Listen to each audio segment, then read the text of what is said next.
هي الحلقات تحفظني بآيات من القرآن، هي الحلقات تملأني بحب المصطفى العدنان، هي الحلقات تحفظني بآيات من القرآن، هي الحلقات تملأني بحب المصطفى العدنان، وأخلص نيتي دوما لرب واحد ديان بروح ملؤها طهور.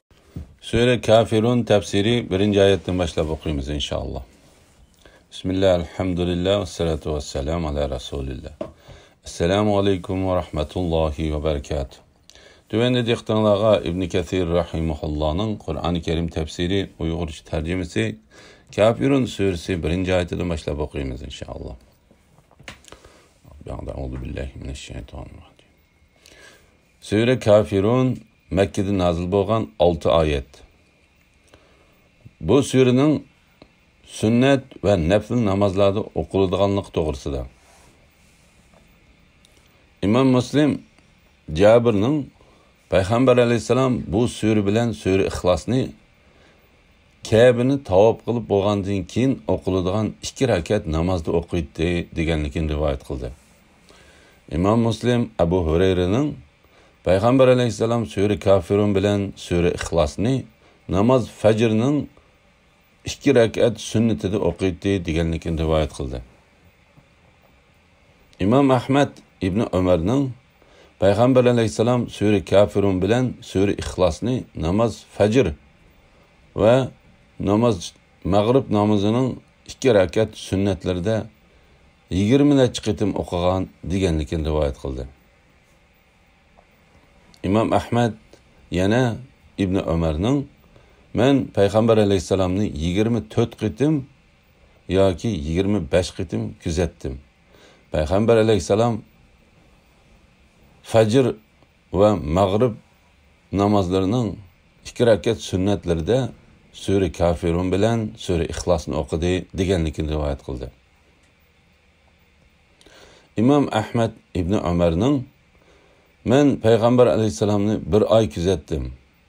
Payg'ambar alayhisalom fajrining 2 rakat sunnatida sure Kafirun bilan sure İxlosni o'qigan edi deganligini rivoyat qildi. Bu hadisni Tirmizi, Ibn Majah va Nasa'iy qatorliqlarmi shunday rivoyat qildi.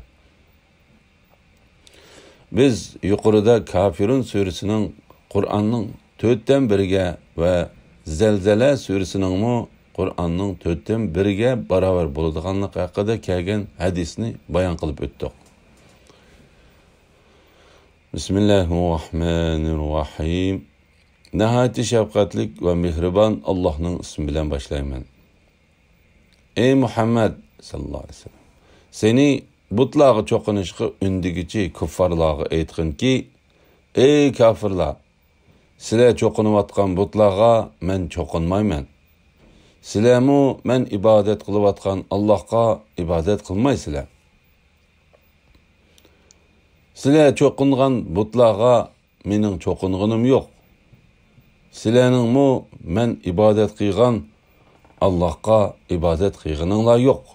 Sizlarning dininglar o'zinglar uchun, mening dinimmi o'zim uchun. Shirkdan ada juda bo'lish to'g'risida.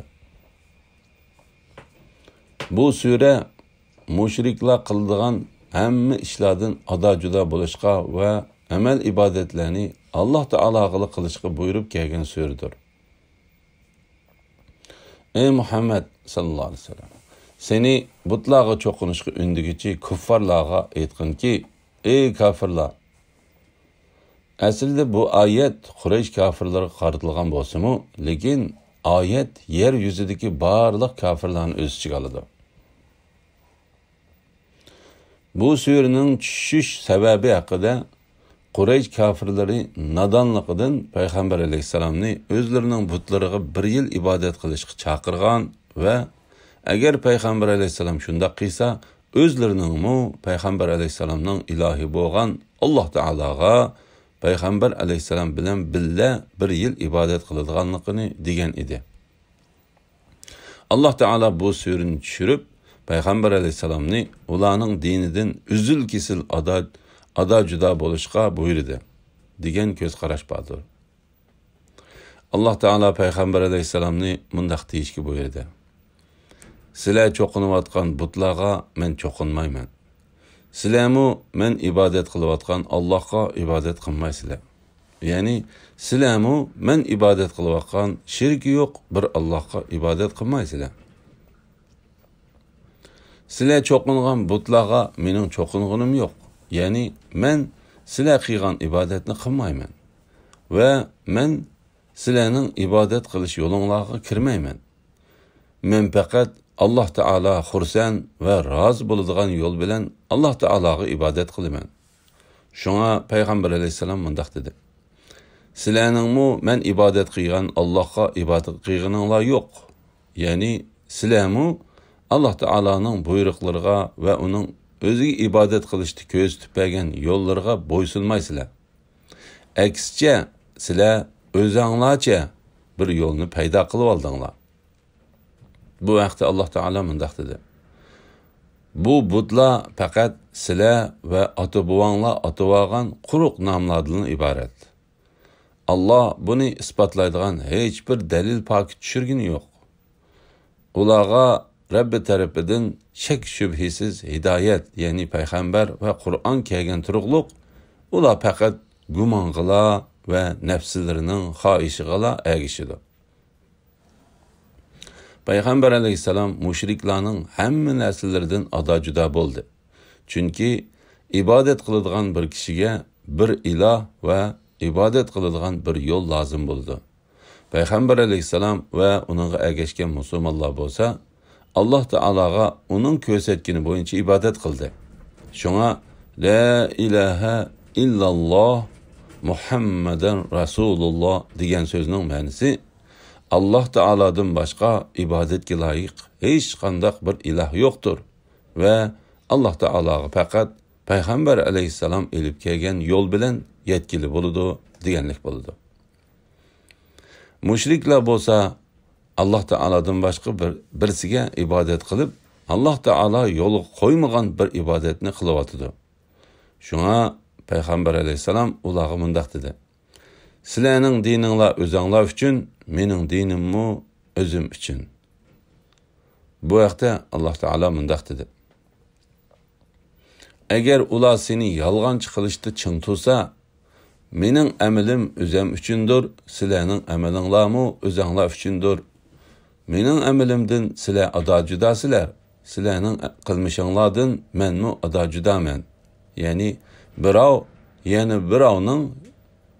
birovning qilgan gunohiga javobgar emas degan. Biz bilan Alloh to'g'riliq munozirlashamsizlar? Albuki u ham bizning Rabbimiz, ham sizlarning Rabbinglardir. Bizning amallarimiz o'zimiz uchundir. Sizlarning amallaringlarmi o'zinglar uchundir. Biz Allohga sodiqmiz degan. İmam Buxoriy Alloh taolaning sizlarning dininglar o'zinglar uchun, mening dinimmi o'zim uchun degan oyatining ma'nosi sizlarning kofirliginglar o'zinglar uchun, mening islomim o'zim uchun deganlik bo'ladi dedi. Alhamdulillah, Alloh taolaga shukrlar bo'lsin. Shuning bilan sura Kafirunning tafsiri tugadi. Va sallallohu ala Muhammad va ala alihi va sahbihi ajma'in.